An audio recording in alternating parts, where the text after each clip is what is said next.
आज के एपिसोड में हम सेक्शन 9 करेंगे, लेकिन सेक्शन 9 करने से पहले एक बार हम रिवाइज कर लेते हैं, रिकॉल कर लेते हैं कि अभी तक कौन कौन से रिलेवेंट फैक्ट हम पढ़ चुके हैं।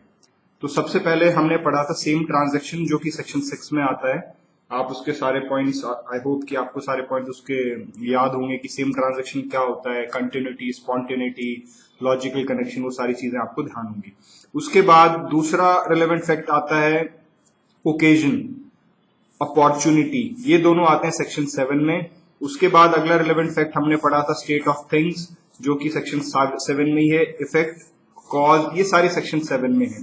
तो सेक्शन 7 में बेसिकली 5 रिलेवेंट फैक्ट हैं: cause, effect, state of things, occasion and opportunity. उसके बाद हमने सेक्शन 8 में 2 रिलेवेंट फैक्ट पढ़े थे, मोटिव और प्रिपरेशन।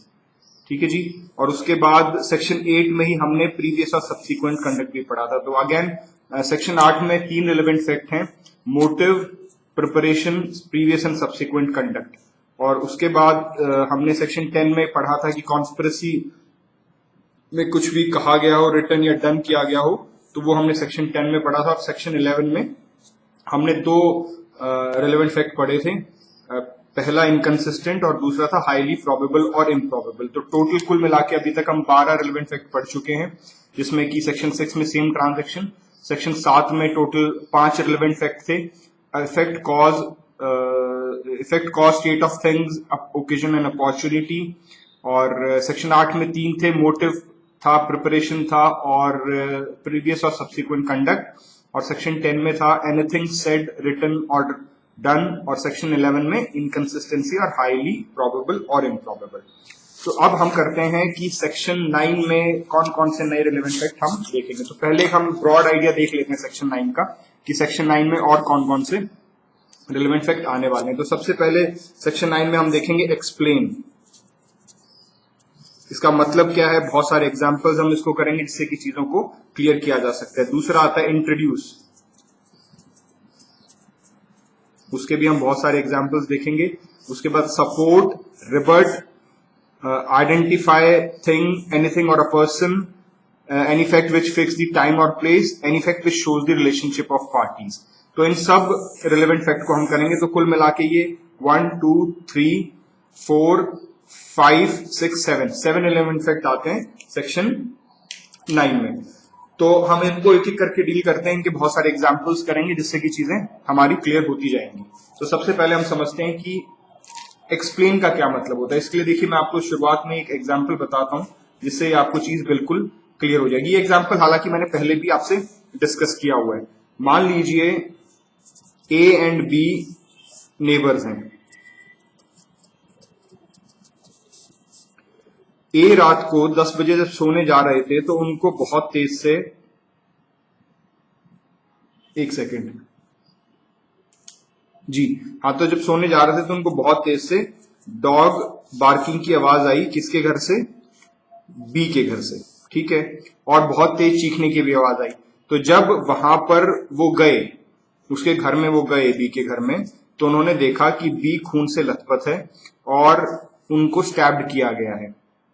तो जैसे ही उन्होंने उसके पास गए और उनको अपने लैब में लिया, तभी वहां पर पुलिस आ गई और पुलिस ने उनको उसकी बॉडी के साथ और उसके खून के लथपथ कपड़ों के साथ वहां पर अरेस्ट कर लिया। अब देखिए, यहां से सबसे बड़ी बात यह है कि जब कोर्ट ये कहेगा उससे कि आप वहां पर कैसे गए, मतलब हाउ कम, अगेन मतलब डिफेंस ये बोलेगा कि साहब मैंने नहीं किया, I have not done it. Police will say कि इन्होंने ही किया है, क्योंकि इनको ही हमने मौका वारदात से पकड़ा था। इनके कपड़ों पर, मृतक के कपड़ों के खून के निशान थे, खून से लथपथ थे इनके कपड़े, और डेड बॉडी इनकी लैब में थी जब हम वहां पर पहुंचे। अब कोई भी ऐसा फैक्ट जो एक्सप्लेन करे, प्लीज पे अटेंशन, कोई भी ऐसा फैक्ट जो एक्सप्लेन करे कि ए वहां क्या कर रहे थे, वो फैक्ट रिलेवेंट होगा। तो यहां पर कौन सा फैक्ट है जो एक्सप्लेन करता है? Barking of the dog. और वहां पे जो चीखें आ रही थी, शाउटिंग ऑफ बी, ये दोनों रिलेवेंट फैक्ट हैं। क्यों? अगर बार्किंग ऑफ द डॉग नहीं होता या शाउटिंग नहीं होती तो ए बी के घर में नहीं जाता। तो यहां पर जो फैक्ट एक्सप्लेन कर रहे हैं, कौन से फैक्ट एक्सप्लेन कर रहे हैं? Barking of the dog, shouting of the bee. तो अब ऐसे में कौन कौन वो क्या क्या एविडेंस दे सकता है? ए कोर्ट में कह सकता है कि साहब मैं अपने दूसरे पड़ोसी सी को बुलाना चाहता हूं, जो आपको ये बताएगा कि उस रात को इनके कुत्ते की बहुत तेज से भौंकने की आवाजें आ रही थी, और साथ में उन दूसरे पड़ोसियों को भी बुलाना चाहता हूं जिन्होंने बी के चीखने की आवाजें सुनी। तो ये दोनों चीजें रिलेवेंट होने के कारण वो एविडेंस एडमिसिबल हो जाएगा, उनके पड़ोसियों को कोर्ट अलाउ कर देगा कि हाँ जी आप इस दोनों फैक्ट को प्रूव करने के लिए आप अपने एविडेंसेस लेके आ सकते हैं। तो यहां पर ये चीज एक्सप्लेन कर रही है उसकी presence at the site of the crime from where he was caught red handed, तो इसलिए ये एक्सप्लेन की कैटेगरी में आता है। चलिए हम और एग्जांपल्स देखते हैं इसके। ये इलस्ट्रेशन है, आप बेरेक में ये इलस्ट्रेशन मार्क कर लीजिए। मुझे एग्जैक्टली ये ध्यान नहीं है कि कौन सा इलस्ट्रेशन है, लेकिन this is illustration from the barrack. So आप बेरेक में चेक कीजिए, सेक्शन 9 का एक इलस्ट्रेशन मैं आपके साथ डिस्कस कर रहा हूं। इसमें क्या है कि ए और बी के बीच एक कॉन्ट्रैक्ट है। बी वो कॉन्ट्रैक्ट तोड़ रहा है, और तोड़ते वक्त वो ये कह रहा है कि मैं कॉन्ट्रैक्ट इसलिए छोड़ रहा हूं या तोड़ रहा हूं बिकॉज सी ने मुझे बेहतर ऑफर दिया है। अब आप कॉन्ट्रैक्ट की टेक्निकलिटीज में मत जाइए कि वो कॉन्ट्रैक्ट तोड़ सकता है नहीं तोड़ सकता specifically, we are not concern with that. हम सिर्फ एविडेंस एक्ट के पर्सपेक्टिव से इसको समझने की कोशिश कर रहे हैं। तो जो लिमिटेड फैक्ट्स आपके सामने उसी से आप समझिएगा, इसमें कॉन्ट्रैक्ट एक्ट अप्लाई मत कीजिएगा। तो ए और बी का कॉन्ट्रैक्ट है, और कॉन्ट्रैक्ट में बी कॉन्ट्रैक्ट को तोड़ रहा है और तोड़ते वक्त कह रहा है कि सी मुझे बेहतर ऑफर दे रहा है। अब A wants to sue C for inducing B to break the contract. A C के ऊपर केस करना चाहता है कि साहब इसने बी को इंड्यूस किया है कॉन्ट्रैक्ट तोड़ने के लिए। अब ये चीज कैसे एक्सप्लेन कर पाएगा वो? Yes to explain this. Explain किससे होगी? एक्सप्लेन होगी ये जो वर्ड्स उन्होंने कहे थे कि मैं कॉन्ट्रैक्ट इसलिए तोड़ रहा हूं because she is giving me a better offer. तो ये शब्द हैं जो स्टेटमेंट और ये जो कंडक्ट है ये एक्सप्लेन करता है कि सी ने बी को इंड्यूस किया। This is explaining the thing. तो इस तरीके से ये वाली फैक्ट रिलेवेंट हो जाएगी। उसके बाद एक और इलस्ट्रेशन जो बार बार ये एग्जाम्स में भी आती है, इलस्ट्रेशन आप मार्क कर लीजिएगा अपने उसमें, और ये एग्जाम में बहुत फ्रीक्वेंटली पूछी जाती है। मान लीजिए एक मॉब है, बहुत सारे आदमी हैं, और ए जो है उस मॉब में शामिल है और ए इस मॉब को लीड कर रहे हैं। ये मॉब है लोगों की और ए इस मॉब को लीड कर रहे हैं। अब मॉब का पर्पस क्या था, वो क्या करना चाहती थी? जो क्राइज हैं, जो चिल्ला रही है मॉब, जो भी आवाजें लगा रही है इनकलाब जिंदाबाद या हम नष्ट कर देंगे, या मान लीजिए किसी रिलीजियस भावना को भड़काने के लिए मॉब है, तो क्या वो रिलीजियस भावना के बारे में क्या कह रही है? तो जो भी ये मॉब चीख रही है चिल्ला रही है वो एक्सप्लेन करेगा कि भैया ये ट्रांजैक्शन क्या था, मतलब ये मॉब किस चीज के लिए थी, ऑफेंस क्या था। तो ए की ट्रायल में ये जो चीखे हैं, जो मॉब चीख रही है, दिस विल बी एक्सप्लेनिंग कि what exactly the offence was, what was the purpose of the mob and what exactly the nature of the transaction. तो जो चीखे हैं, the shoutings, the cries of the mob are relevant because they are explaining the nature of the transaction. ठीक है, तो मैंने आपको 3 example दिए। I hope this is clear now. The first example was जिसमें कि dog barking and shouting of the victim, वो explain करते हैं कि ए वहां पर क्यों गए। जो पहला एग्जाम्पल मैंने दिया था वो एक्सप्लेन करते हैं कि ए वहां पर क्यों गए। दूसरे एग्जाम्पल में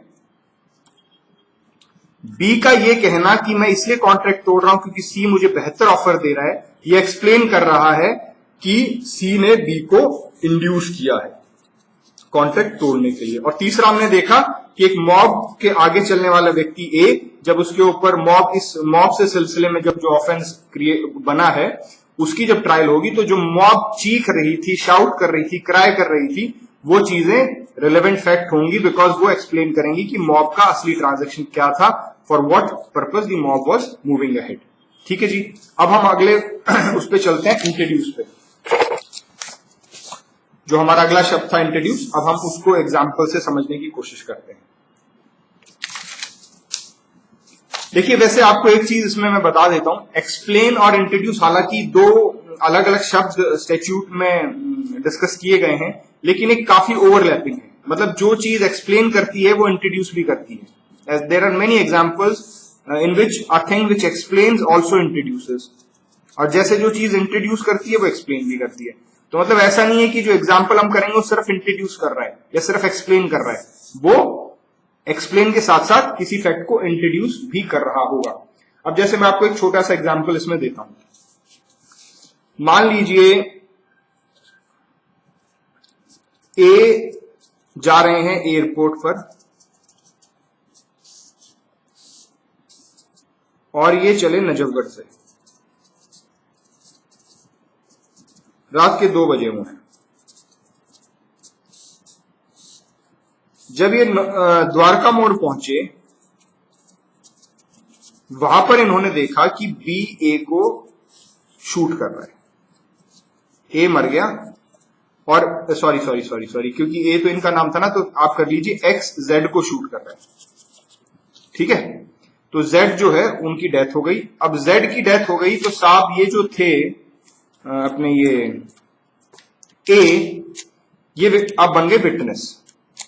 अभी विटनेस बॉक्स में आ गए और ये बता रहे हैं कि साहब मैंने अपनी आंखों से देखा है कि एक्स ने जेड को मारा है. लेकिन सवाल ये उठता है और कोर्ट ये चेक करने के लिए कि विटनेस सही बोल रहा है नहीं बोल रहा, सवाल ये पूछ सकता है कि भैया रात के 2 बजे तुम द्वारका मोड़ क्या कर रहे थे. चलो ये तो बाद की बात है ना, तुमने देखा नहीं देखा, पहले तुम ये बताओ कि तुम क्या कर रहे थे.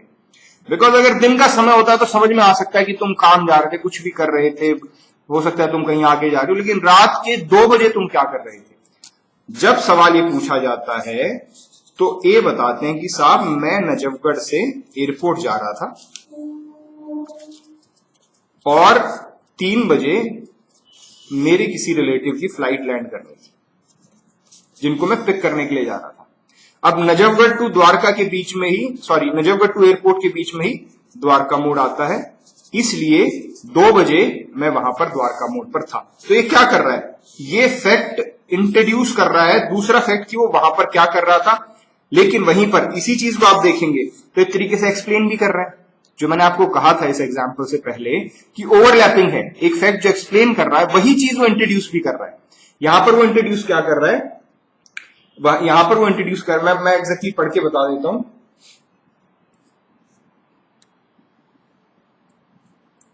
वो ये इंट्रोड्यूस कर रहा है when A gives fact about his presence, then this fact introduces the fact that he was present at the spot. ठीक है, वो इस फैक्ट से ये इंट्रोड्यूस कर रहा है कि हाँ वो द्वारका मोड़ पे प्रेजेंट था, he was present at the spot. He is introducing this fact by proving कि जी मेरे रिलेटिव को आना था, मैं नजफगढ़ से चला था, एयरपोर्ट के लिए चला था और इतने 3 बजे फ्लाइट आनी थी तो 2 बजे मैं द्वारका मोड़ था. तो एक तरीके से ये इंट्रोड्यूस कर रहा है कि वो उस जगह पर क्या कर रहा था या नहीं था, और था तो क्यों था. Getting the point, I am repeating it again. था whether he was present, and if he was present how come he was present. अब रात को 2 बजे ऐसे ही तो कोई द्वारका मोड़ नहीं चला जाएगा ना टहलने के लिए.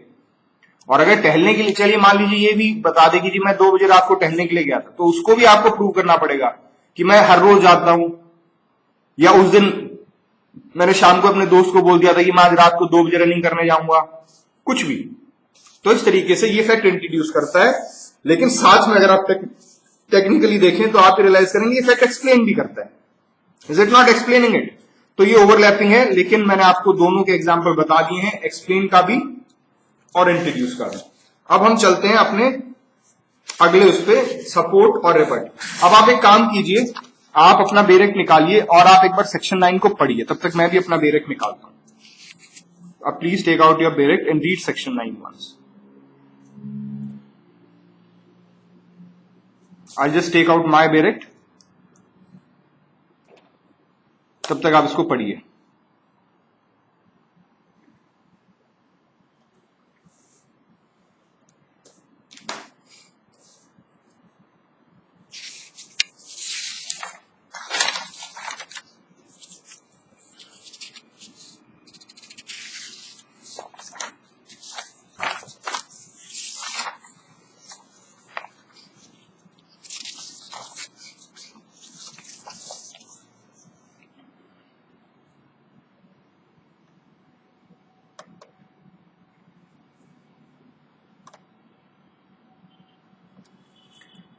जी, तो बेरेक्ट में आप सबसे पहले मार्क कीजिए, मैं आपको मार्क कराता हूं, ठीक है। I cannot show the बेरेक्ट on the in front of the camera because मैंने बेरेक्ट ऑनलाइन खोला है, तो वो मेरे लैपटॉप पे सामने, तो आप मार्क कर लीजिए, मैं पढ़ देता हूं। इसमें लिखा है facts necessary to explain or introduce a fact in issue or relevant fact, mark this, explain or introduce a fact in issue or relevant fact. तो ये हमारा पहला रिलेवेंट फैक्ट हो गया जो सेक्शन 9 में आता है।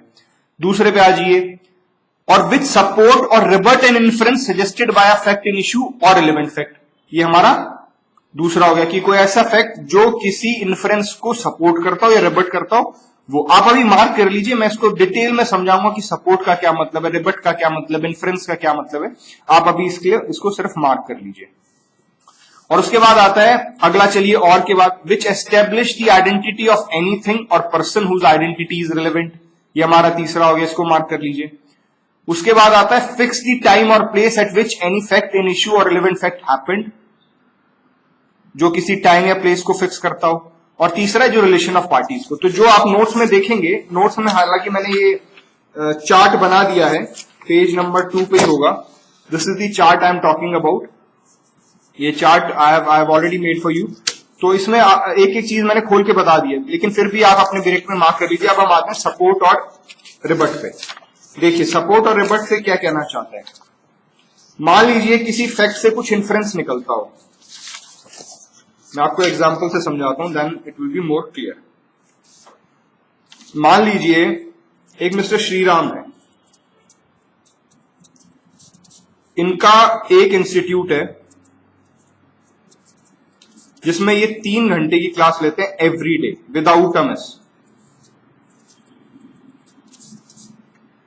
कितने से कितने बजे तक होती है क्लास? 7 बजे से लेके रात के 10 बजे तक, and this is without a miss, every day is taking class in his institute, ठीक है।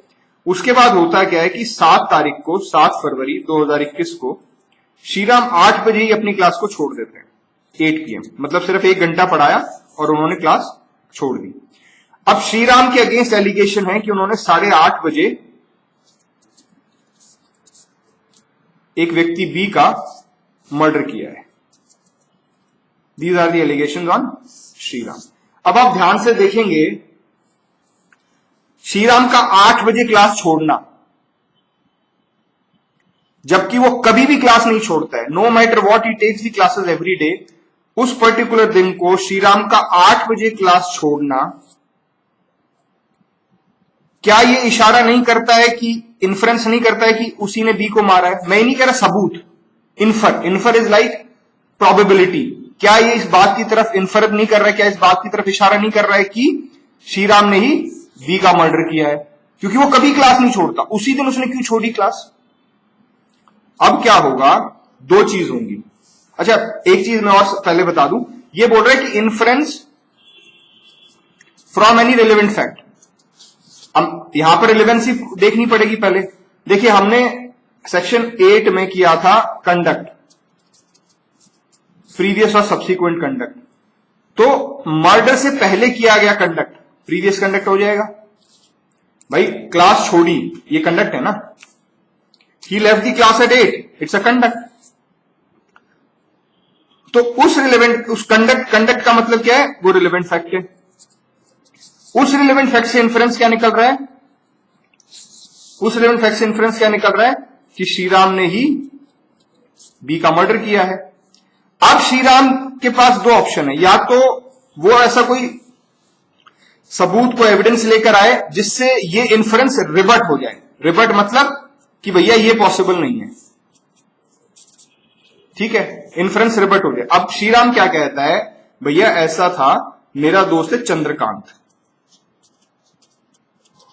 और वो यूएस से आया हुआ था स्पेशल मुझसे मिलने के लिए, और वो मेरे घर पे बैठा था, he was waiting for me at my house. पहले उसने कॉल किया नहीं, लेकिन ऑल ऑफ अ सडन उसका कॉल आया, और he was only available for 1 hour, उसके बाद उसकी फ्लाइट थी। तो I left the class early because I went to my house to meet Chandrakant and I was with Chandrakant. अब ये जो फैक्ट है that Chandrakant was there at his house, he had a flight in 1 hour and he was with Chandrakant, he went there to meet Chandrakant, ये fact इस inference को रिबट कर रहा है। ठीक है। और वहीं पर मान लीजिए चंद्रकांत के पास, उसके श्रीराम के पास कोई भी एक्सप्लेनेशन नहीं है, Shriram is having no explanation. उसमें क्या हो रहा है, अगर श्रीराम के पास कोई एक्सप्लेनेशन नहीं है, इसका मतलब ये उसका एक्सप्लेनेशन ना होना वो क्या कर रहा है, सपोर्ट कर रहा है, उस इन्फ्रेंस को और मजबूती दे रहा है।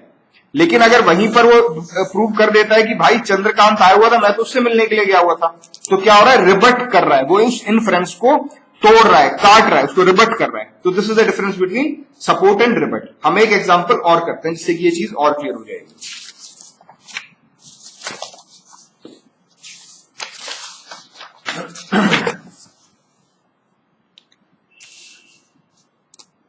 देखिए ए और बी ये दोनों नेबर्स हैं।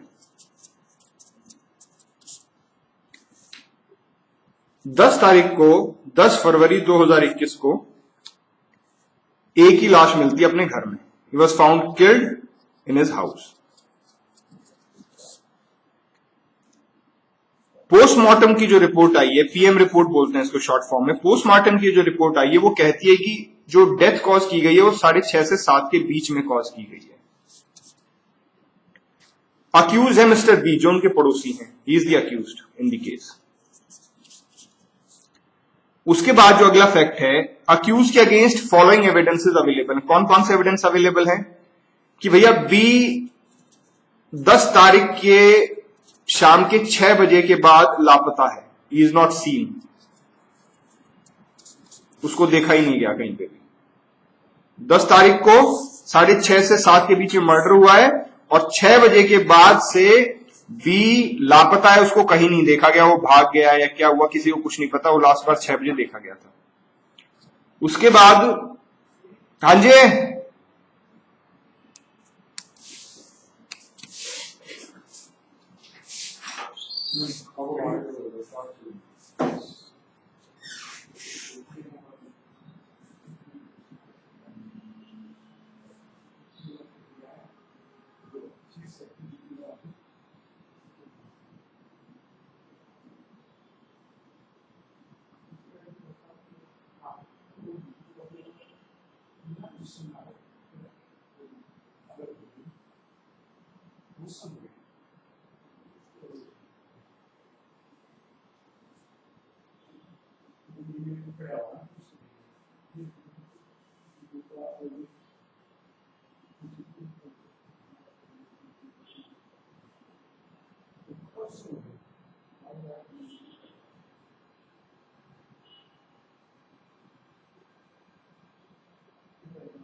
Sorry for the delay, there was some work in between.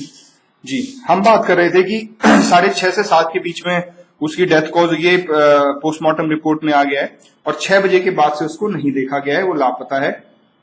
और वो भाई साहब आते हैं 8 दिन बाद, 8 डेज।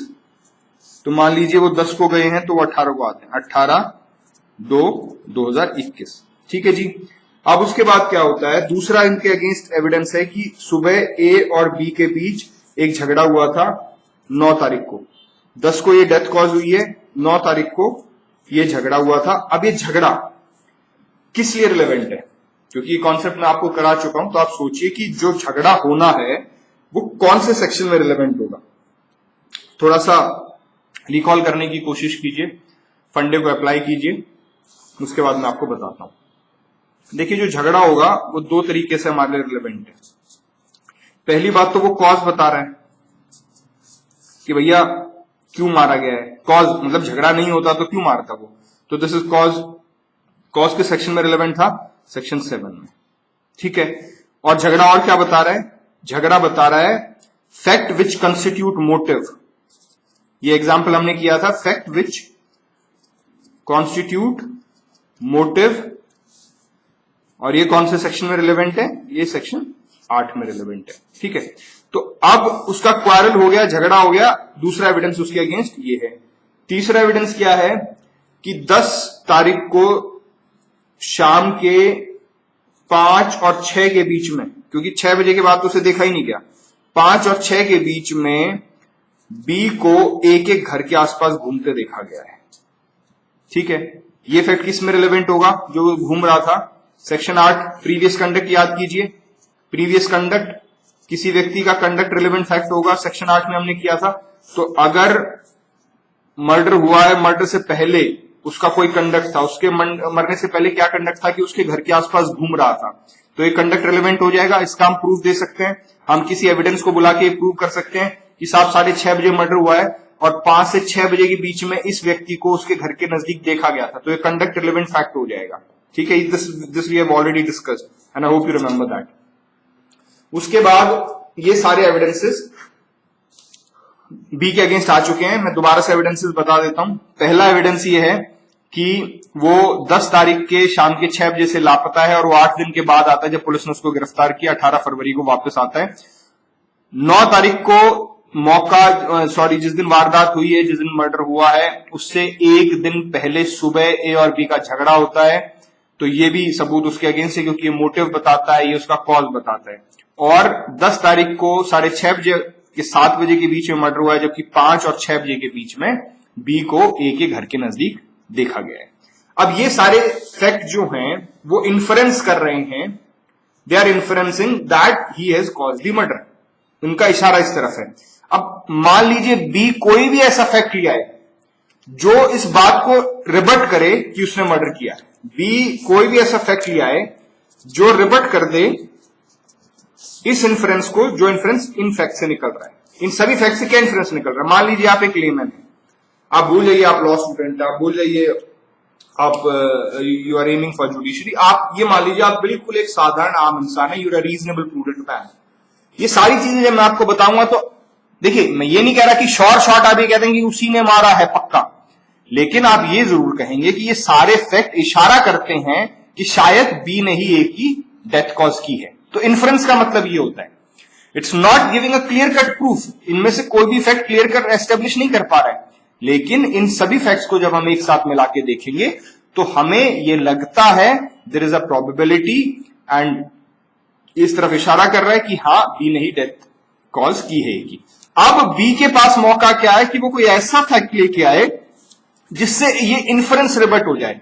मतलब जो इशारा है कि बी ने ही कॉज किया है वो इशारा ना रहे, उसमें कुछ डाउट आ जाए, ये हो जाए कि नहीं यार, ये होने के बावजूद भी बी ने नहीं किया। अब मैं आपको इस एग्जांपल को आगे लेके चलता हूं। अब बी कोर्ट में प्रूव करता है कि भैया देहरादून में उसकी फैक्ट्री है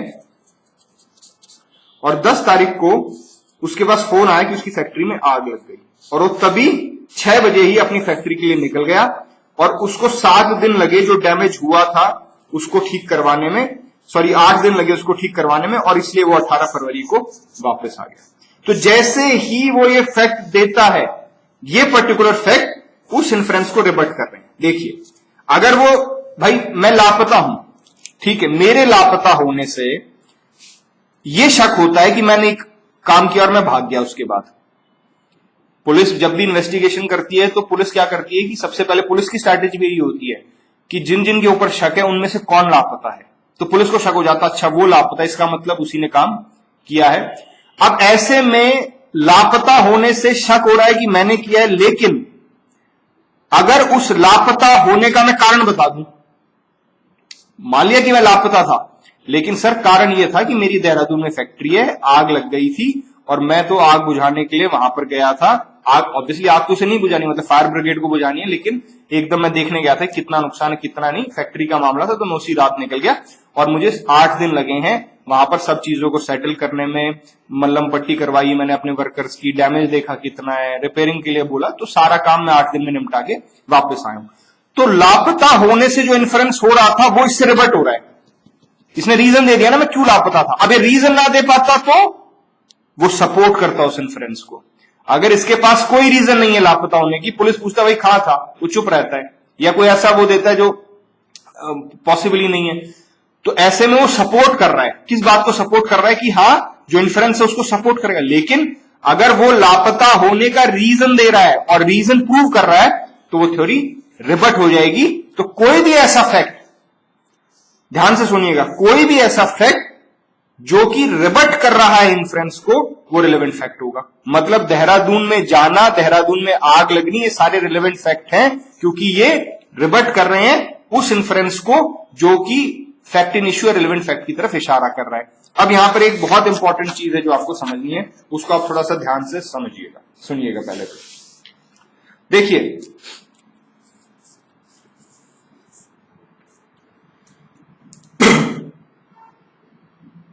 एक सेकंड रुकिए, बताता हूं आपको।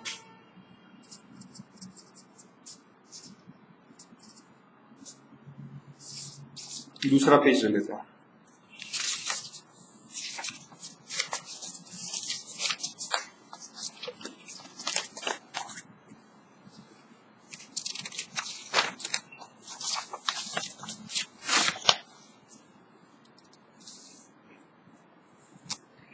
अब देखिए, ये अपने आप में रिलेवेंट फैक्ट हो गया कि देहरादून में उसकी फैक्ट्री है और वहां पर फायर थी। ये रिलेवेंट फैक्ट हो गया। क्यों? ये पर्टिकुलर फैक्ट इन्फ्रेंस को रिबट करते हैं। ठीक है, अब मान लीजिए जब वो इस चीज के एविडेंस दे रहा है, जब वो एविडेंस दे रहा है तो वकील साहब, जो प्रोसिक्यूशन के वकील हैं, वो उससे सवाल पूछते हैं कि कितने वर्कर काम करते हैं, how many worker works in your factory. दूसरा पूछते हैं आपका टर्नओवर कितना है, पिछले साल आपका प्रॉफिट कितना था। मेरा सवाल यह है कि क्या वकील साहब ये सवाल पूछ सकते हैं? क्या वकील साहब उसके एविडेंस को डिसअप्रूव करने के लिए सवाल पूछ सकते हैं? इसके जवाब के लिए आप दोबारा से बेरेक में जाइए और बेरेक में आप मार्क कीजिए। मैं आपको पढ़ के बताता हूं, एक सेकंड में अपना ऑनलाइन निकाल लूं जी। इस सेक्शन की जो लास्ट लाइन है, in so far as they are necessary for that purpose, mark that line, in so far as they are necessary for that purpose. इस लाइन का मतलब है कि सिर्फ उतनी ही बात प्रूव करनी है जितनी बात नेसेसरी हो। ठीक है, अब यहां पर नेसेसरी क्या है? हमें रिबट करना है, तो जितना रिबट करने के लिए नेसेसरी हो सिर्फ उतनी बात प्रूव करनी है, उससे आगे जाने की जरूरत नहीं है। अब रिबट के लिए हमें क्या बात प्रूव करनी है? हमें सिर्फ दो बात प्रूव करनी है। क्या? पहली बात, देहरादून में फैक्ट्री, और दूसरी बात, फैक्ट्री में आग उसी रात को, 10 तारीख को ही शाम को। मतलब वो क्या कह रहे हैं, मैं दोबारा से बोल रहा हूं, आपने जो मार्क किया, as far they are necessary for that purpose, purpose के लिए जो नेसेसरी है उतना ही प्रूव करना है। हमारा पर्पज क्या है? हमारा पर्पज है इन्फ्रेंस को रिबट करने का। एक सेकंड, स्क्रीन पे भी है, sorry, I was not knowing कि स्क्रीन पे नहीं है। हाँ जी, मैं दोबारा से बता देता हूं। चलो मैं दोबारा से बताता हूं। हमारा पर्पज क्या है कि हमें इन्फ्रेंस को रिबट करना है। ठीक है, उस रिबटल के काम के लिए, उस पर्पज के लिए जितनी चीजें प्रूव करनी है बस उतनी ही प्रूव करनी है, उससे ज्यादा प्रूव नहीं करनी। अब इस रिबटल के लिए हमें सिर्फ दो चीज प्रूव करनी है। अगर वो दो चीज प्रूव हो गई तो रिबटल हो जाएगा। पहला क्या? कि देहरादून में फैक्ट्री है, और दूसरा फैक्ट्री में आग लगी थी 10 तारीख को शाम को, उस समय आग लगी हुई थी जिस समय फोन गया है। ये जैसे ही दो चीजें प्रूव हो जाती हैं रिबटल हो जाएगा, और इसलिए हमें इससे ज्यादा प्रूव करने की जरूरत नहीं है। अब जो वकील ने सवाल पूछा है कि आपके कितने वर्कर हैं, भैया ये क्यों पूछ रहे हो? क्या इससे ये चीज, दोनों चीजें प्रूव हो रही है? क्या इससे आग का कोई मकसद है? क्या इससे देहरादून में फैक्ट्री का कोई मकसद है? फैक्ट्री है या नहीं है वो तो डॉक्यूमेंट से प्रूव होगी। बी की देहरादून में फैक्ट्री है या नहीं है वो तो डॉक्यूमेंट से प्रूव होगी। इस सवाल का क्या लेना देना है कि तुम्हारे वर्कर कितने हैं? चाहे मेरा 1 हो चाहे 10 हो, मेरी फैक्ट्री है, खत्म। आपको इससे क्या मतलब? टर्नओवर कितना है ये सवाल भी कैसे पूछ सकते हो? क्या टर्नओवर पूछने से आप किसी भी तरीके से फायर का कोई लेना देना है? भाई फायर लगी या नहीं लगी ये कैसे प्रूव करोगे? फायर ब्रिगेड के एविडेंस से, पुलिस में रिपोर्ट हुई होगी उसके एविडेंस से, वहां पे डैमेज हो उसके एविडेंस से, या वहां पर कोई वर्कर काम कर रहा है जिसके सामने फायर लगी उसके एविडेंस से। इनसे आप फायर प्रूव कर दोगे, लेकिन टर्नओवर से फायर का क्या लेना देना भाई? प्रॉफिट कितना था इससे आपका फायर का क्या लेना देना? ना तो प्रॉफिट, भाई मेरी फैक्ट्री है, देहरादून में फैक्ट्री है, मैं उस बात के सबूत मांगू ना मुझसे। मेरा प्रॉफिट कितना था उससे क्या फर्क पड़ता? मान लो मेरा प्रॉफिट नहीं था, मेरा लॉस था, तो क्या मेरी फैक्ट्री नहीं है? Getting the point? तो ये लाइन जो आखिरी में वहां पर है, दिस इज वेरी इंपॉर्टेंट, और ये लाइन कहती है कि हमें सिर्फ उतना ही प्रूव करना है जितना उस पर्पज के लिए नेसेसरी है। और मैंने बताया रिबट कर, एग्जाम्पल दिया मैंने, रिबट करने के लिए सिर्फ ये 2 चीजें प्रूव करनी है, ये सारे सवाल नहीं अलाउड हो सकते। आई होप दिस इज क्लियर। और इससे हमने जो लास्ट लाइन है वो भी कर ली है। ठीक है, अब एक एग्जाम्पल हम और लेते हैं, यहां पे ले लेते हैं, बिकॉज पेज की कमी हो सकती है तो ज्यादा पेज खराब नहीं करते। होता क्या है कि भैया एक घर में 2 आदमी रहते हैं, ए और बी, ठीक है, और इस घर में चोरी हो जाती है, थेफ्ट। जिस दिन चोरी होती है उस दिन घर में बी नहीं होते, नॉट प्रेजेंट।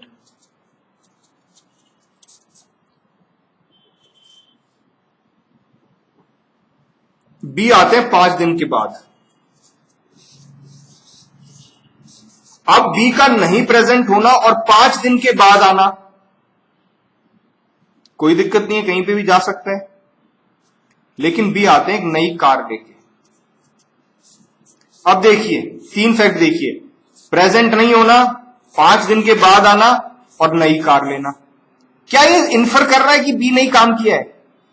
मैं शॉर्ट नहीं कह रहा हूं, आई एम नॉट सेइंग कि हमारे पास कंक्लूडिंग प्रूफ हो गया, हमारे पास बिल्कुल प्रूफ हो गया कि बी नहीं किया, नहीं। पर क्या ये शक पैदा कर रहा है? क्या ये इशारा कर रहा है कि ये शायद बी ने किया है? बिल्कुल कर रहा है। अब ऐसे में ये इन्फर हो गया, इतना शक होने से ही, इतना इशारा होने से इन्फर हो गया। अब इस इन्फ्रेंस को कोई फैक्ट अगर रिबट करता है या सपोर्ट करता है, वो फैक्ट रिलेवेंट होगा सेक्शन 9 में। अब देखो क्या कोई ऐसा फैक्ट हो सकता है जो रिबट कर रहा हो? बिल्कुल। बी कहता है कि भैया ये जो कार है ना, ये मेरे पिताजी ने दी है, my father has gifted, my father has gifted this vehicle, ये इसका रजिस्ट्रेशन सर्टिफिकेट है, ये इसकी रसीद है जो मेरे पिताजी के नाम कटी हुई है, और मेरे पिताजी को रिटायरमेंट पे पैसा मिला था, वहां से इसकी पेमेंट हुई है। अब जैसे ही वो ये प्रूव कर देता है कि पापा ने दिया और सारे डॉक्यूमेंट्स प्रूव हो गए, रिसिप्ट हो गई और उसका रजिस्ट्रेशन हो गया, पिताजी के पास पैसा कहां से आया वो प्रूव हो गया, उसके बाद ये इसको रिबट करता है। किस चीज को रिबट करता है? कि जो नई कार आई है वो चोरी की पैसे की कार है, वो चीज को रिबट करता है। या फिर दूसरे तरीके से भी रिबटल देखते हैं अभी, या फिर वो ये प्रूव कर दे कि भैया मेरी तो लॉटरी लगी है, वो लॉटरी टिकट दिखा दे, जो लॉटरी की कंपनी है उसके एविडेंस करा दे, जिससे प्रूव हो जाए कि उसके पास पैसा कहां से आया है और वो 5 दिन के लिए कहां था, वो भी प्रूव हो जाए। तो इस तरीके से हम उसको रिबट कर रहे हैं। तो मेरे कहने का मतलब है कोई ऐसे रिलेवेंट फैक्ट हैं जो कुछ इन्फ्रेंस दे रहे हैं, कुछ इशारा कर रहे हैं, उस इन्फ्रेंस को रिबट या सपोर्ट करने के लिए कोई भी फैक्ट हो वो रिलेवेंट फैक्ट होगा। It is as simple as that, and I hope with so many examples it is clear now. अब हम अगले टॉपिक पे चलते हैं। लेट मी चेक कि क्या है अगला टॉपिक, कहां तक हम कर चुके हैं। Just give me a second.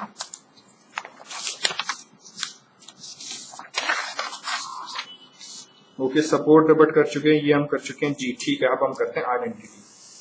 देखिए जो इसमें अगली चीज है जो सेक्शन 9 में रिलेवेंट फैक्ट है, कोई भी ऐसा फैक्ट जो किसी भी चीज की या किसी व्यक्ति की आइडेंटिटी दिखाता हो। भाई आइडेंटिटी की जरूरत कब पड़ेगी? सबसे पहले मैं आपको एक एग्जांपल देता हूं, उससे आपको चीजें और ज्यादा क्लियर हो जाएंगी। सबसे देखिए ये चीज तो आपको आई होप कि समझ में आ चुका है कि आइडेंटिटी की जब वो बात कर रहा है तो वो आइडेंटिटी किसकी? एनीथिंग, थिंग की बात कर रहा है और पर्सन की बात कर रहे हैं, ठीक है। किसी भी व्यक्ति या किसी भी चीज की आइडेंटिटी को बताने वाला फैक्ट रिलेवेंट फैक्ट होगा, किसमें होगा? सेक्शन 9 में। It is as simple as that. Example दूंगा, ये बिल्कुल क्लियर हो जाएगा आपको कि इससे मैं कहना क्या चाहता हूं। मान लीजिए आपका फोन चोरी हो गया है और थीफ को पकड़ लिया गया है। अब कोर्ट में एविडेंस होंगे कि क्या ये आप ही का फोन है, इज इट योर फोन? आपको आइडेंटिफाई करना पड़ेगा ना।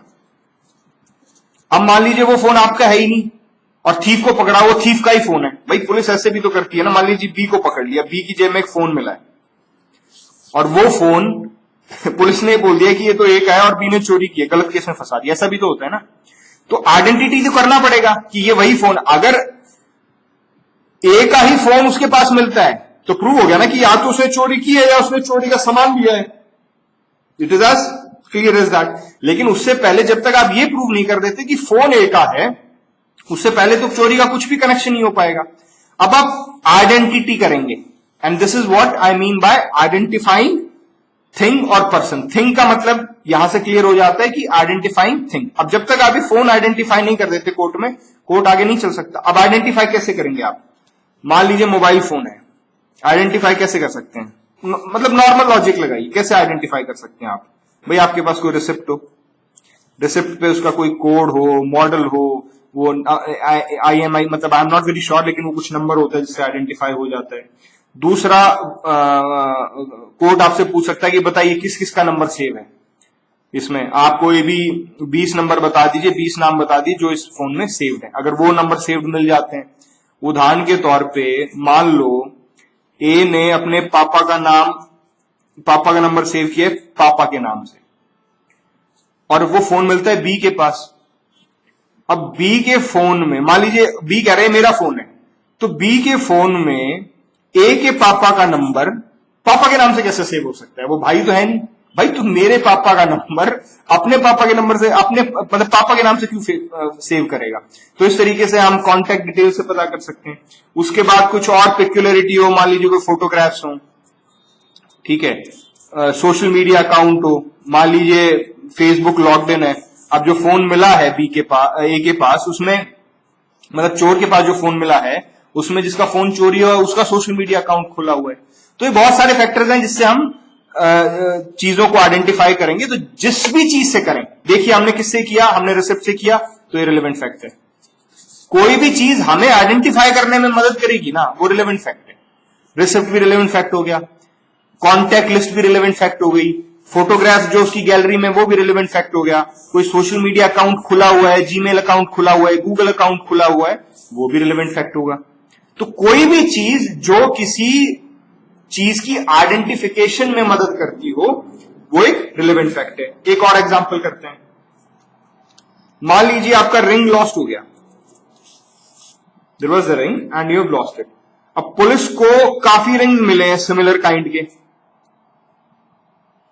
अब आप कैसे आइडेंटिफाई करेंगे? भैया कोई मार्क होगा, मैन्युफैक्चर का मार्क होगा, या उसमें मान लीजिए कोई क्रैक हो कि जी मेरी रिंग पे तो क्रैक था। उसके बाद क्या कहते हैं, देखिए इसमें कोई हार्ड एंड फास्ट रूल नहीं है कि उसी तरीके से होगा, ये ऑन द स्पॉट की बात है। तो मान लीजिए मार्क है तो ये अपने आप में रिलेवेंट फैक्ट हो गया, ठीक है। उसके पास कोई रिसिप्ट है, उसमें जिसमें डिस्क्रिप्शन है उसका रिंग का, वो रिलेवेंट फैक्ट हो जाएगा, ठीक है। उसके बाद मैन्युफैक्चरिंग का कोई उस पे वो है, वो रिलेवेंट फैक्ट हो जाएगा। उसमें कोई क्रैक है, वो रिलेवेंट फैक्ट हो जाएगा। किसी भी चीज से अगर आप अपने रिंग को ढूंढ पा रहे हैं तो that is a relevant fact to identify that thing. तो हमने क्या कहा था? हमने कहा था आइडेंटिफाई अ थिंग और अ पर्सन, ठीक है। अब आइडेंटिफाइंग अ थिंग तो हम समझ गए, अब हम आते हैं आइडेंटिफाइंग अ पर्सन, और उसमें क्या क्या कैटेगरीज बनती हैं वो हम देखने की कोशिश करते हैं।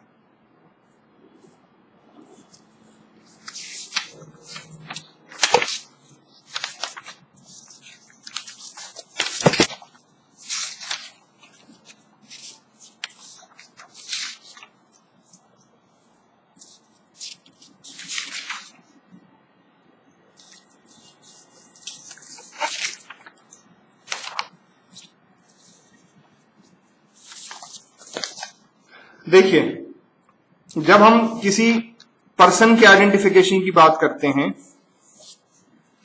तो उसमें हमें सबसे पहले दो चीज समझने की जरूरत होगी कि पर्सन की आइडेंटिफिकेशन दो तरीके से हो सकती है। आप किसी पर्सन की आइडेंटिफिकेशन की बात करते हैं तो पर्सन की आइडेंटिफिकेशन दो तरीके से हो सकती है। पहली है फेशियल रिकॉग्निशन, आप उसको चेहरे से पहचान लें, और दूसरी है नॉन फेशियल, आपने उसका चेहरा नहीं देखा है लेकिन आपने उसकी कोई और कैरेक्टरिस्टिक देखी है जिससे कि आप उसको पहचान लें। अब फेशियल रिकॉग्निशन की कौन सी कैटेगरीज बनती है और नॉन फेशियल रिकॉग्निशन के एग्जांपल्स क्या हैं, उनको डिस्कस करते हैं। तो आई होप दिस इज क्लियर कि आपको कोई व्यक्ति पहचानना है तो या तो आपने उसका चेहरा देख लिया तो आप कोर्ट को बता देंगे साहब यही था, फेशियल रिकॉग्निशन, आप चेहरे से पहचान रहे हैं।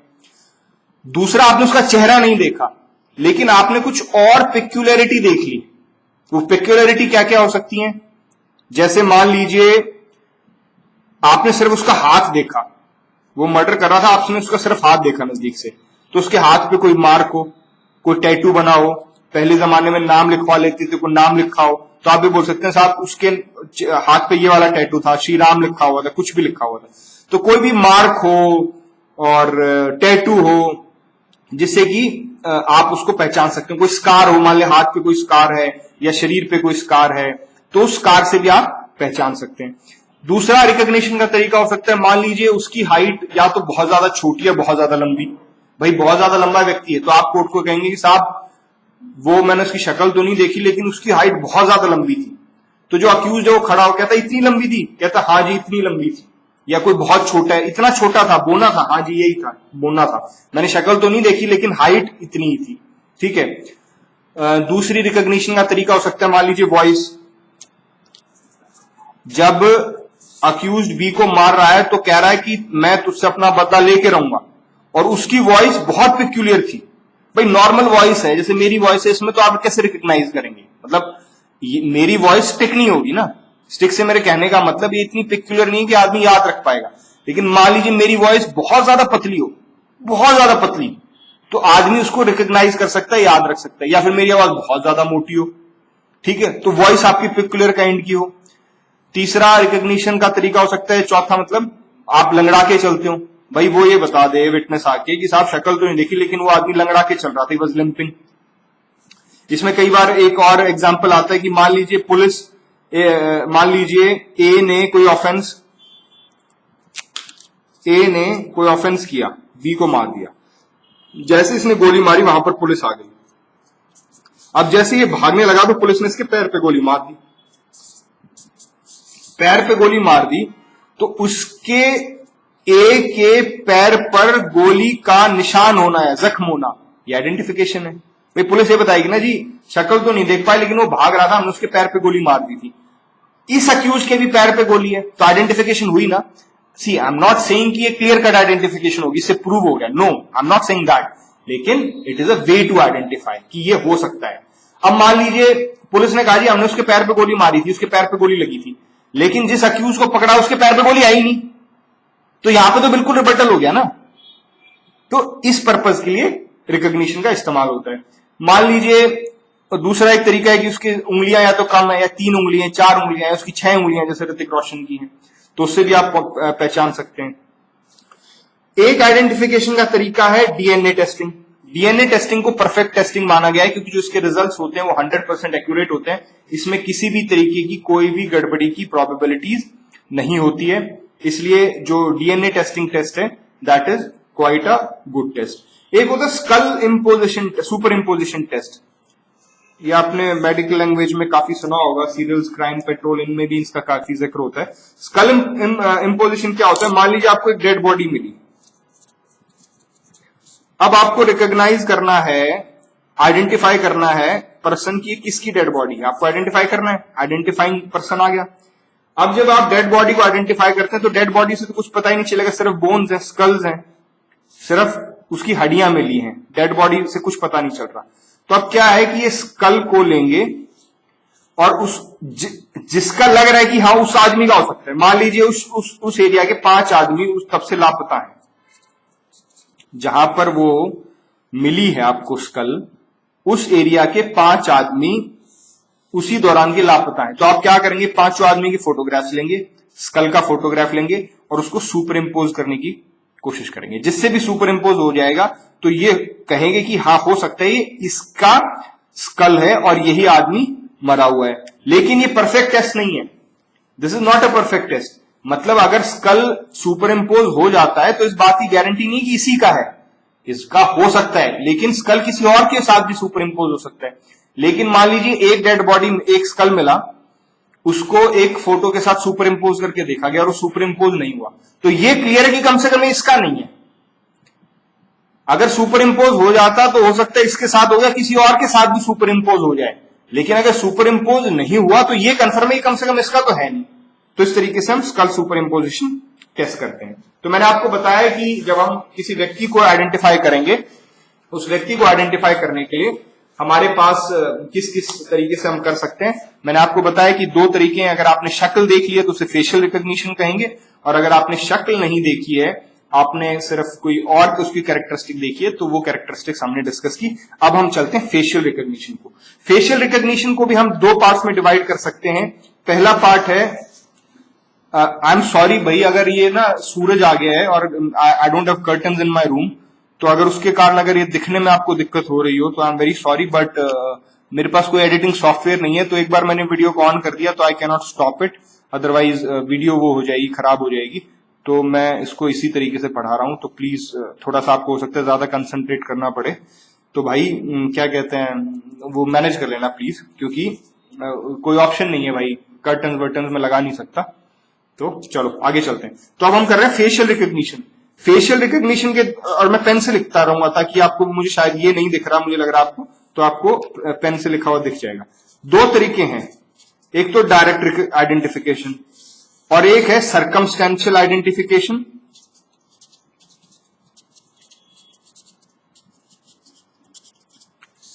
और टेस्टिमोनियल आइडेंटिफिकेशन। सर्कमस्टेंशियल या टेस्टिमोनियल मतलब दोनों एक ही का नाम है, और एक है डायरेक्ट आइडेंटिफिकेशन। डायरेक्ट आइडेंटिफिकेशन क्या है?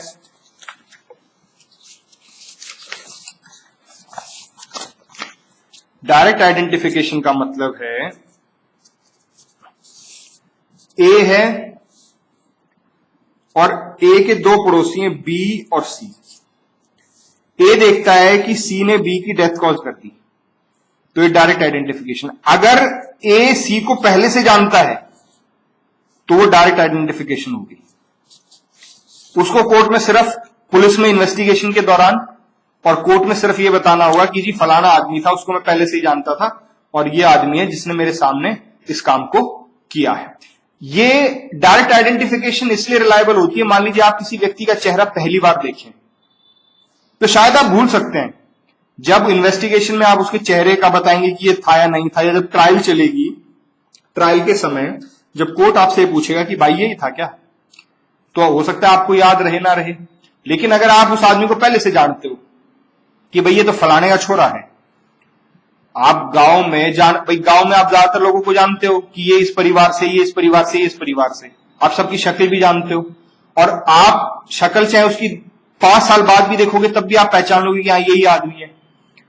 तो डायरेक्ट आइडेंटिफिकेशन का मतलब है कि जिसकी आप आइडेंटिफिकेशन कर रहे हो उसको आपने पहले भी देखा था, और जिस दिन के लिए आइडेंटिफिकेशन कर रहे हो, उस केस में मान लो ऑफेंस जिस दिन हुआ है, हम उस दिन के लिए आइडेंटिफिकेशन कर रहे हैं ना, तो जिस दिन के लिए आइडेंटिफिकेशन कर रहे हो उस दिन भी आपने देखा, लेकिन आप उसको पहले से जानते हो, पहले से आपने उसको देखा हुआ है। जबकि सर्कमस्टेंशियल आइडेंटिफिकेशन में क्या है कि आप उसको पहली बार तभी देख रहे हो, पहली बार तभी देख रहे हो कि जब उसने वो ऑफेंस किया है, वो एक्ट किया है। तो this is the difference between direct identification and circumstantial identification. Direct में मैंने बताया कि आप उस आदमी को पहले से जानते हो और उसी ने आपके सामने ऑफेंस किया। सर्कमस्टेंशियल में क्या है कि आप उसको नहीं जानते हो और आपने उसको पहली बार देखा है।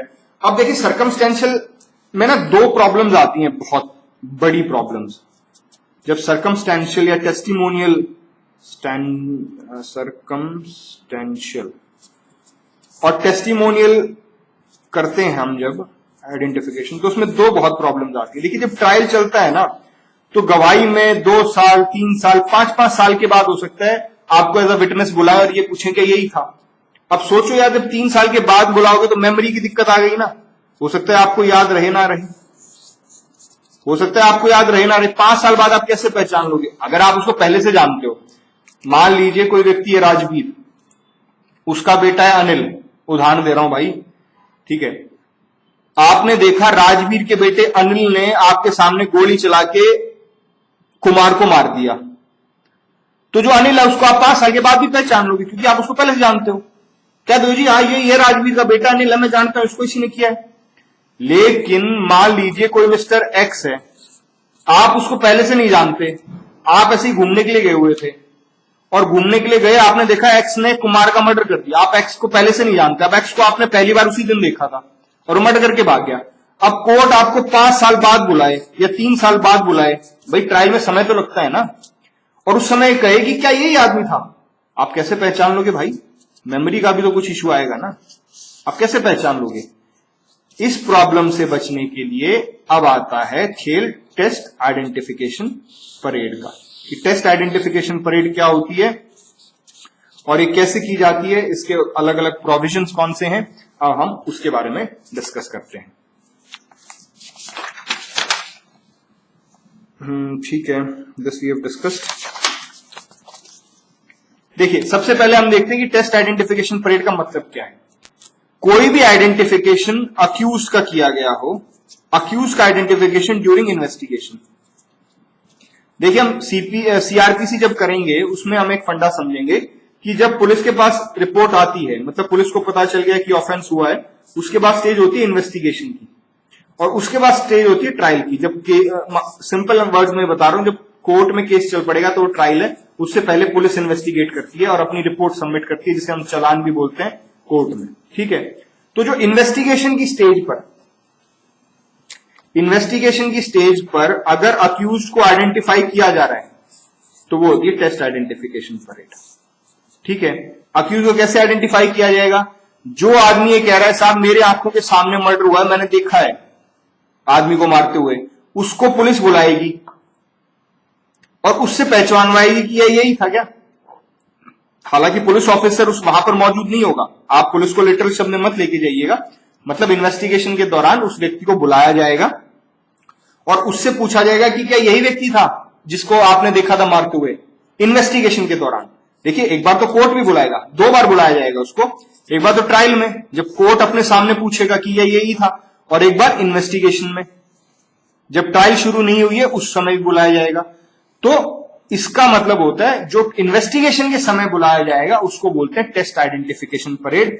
और इसका क्या फायदा है, क्यों करवाई जाती है, हम अब उस पर बात करते हैं। जैसे मैंने आपको बताया कि अगर आप सीधा आपने मान लो 3 फरवरी 1998 को देखा कि अक्यूज्ड ए ने बी को मार दिया, ए इज द अक्यूज्ड। अब मान लो उसके बाद 7 मार्च 2001, 3 साल के बाद आपको कोर्ट ने बुलाया। यहां पे जब कोर्ट बुला रहा था तो आपको 3 साल के बाद कोर्ट ने बुलाया और कहा कि क्या यही था। आप कैसे पहचानोगे भाई, जो मैंने अभी डिस्कस किया।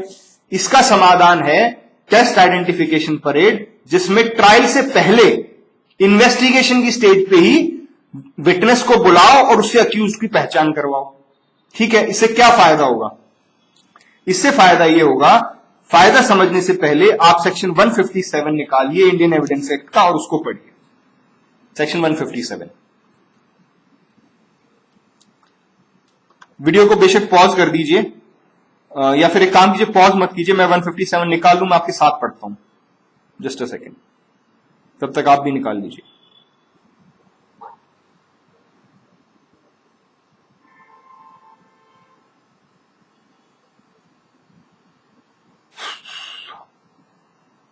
जी, हेडिंग है 157 की, former statements of witness may be prove to corroborate later testimony as to same fact.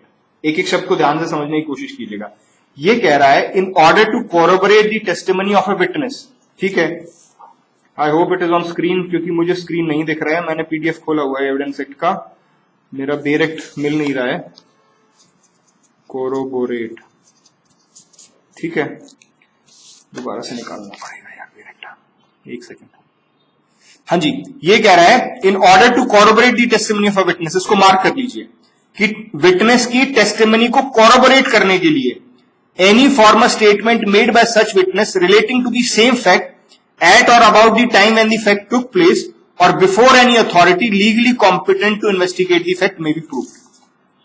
मैं आपको सिंपल लैंग्वेज में समझाता हूं।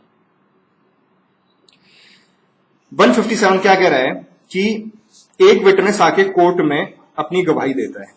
ठीक है, इस गवाही को कोरोबोरेट करने के लिए अगर उसने पहले कोई स्टेटमेंट दे रखी हो,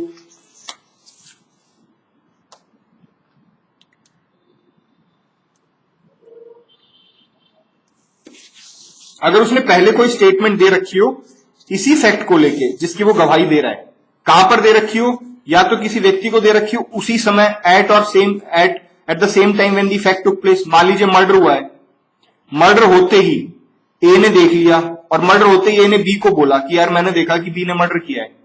अब बी को बुला सकते हैं ये प्रूव करने के लिए कि साहब इसने मेरे से कहा था, मर्डर होते ही कहा था।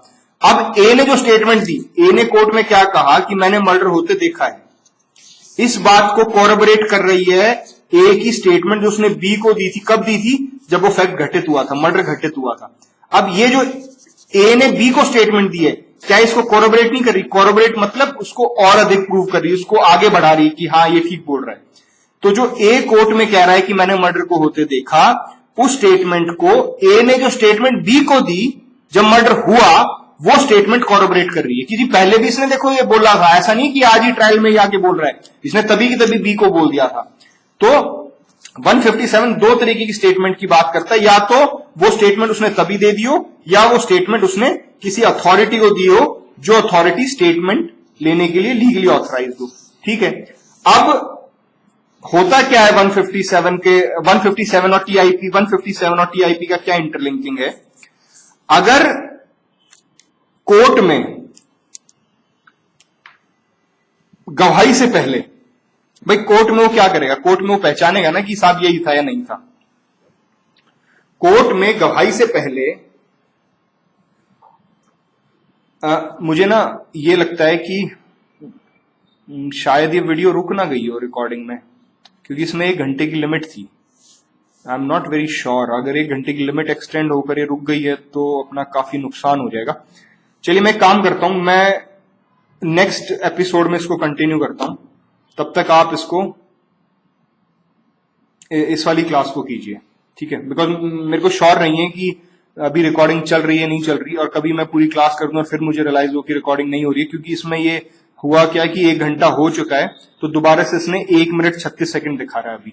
तो कंटिन्यूएशन में ये होना चाहिए था 71 मिनट 40 सेकंड।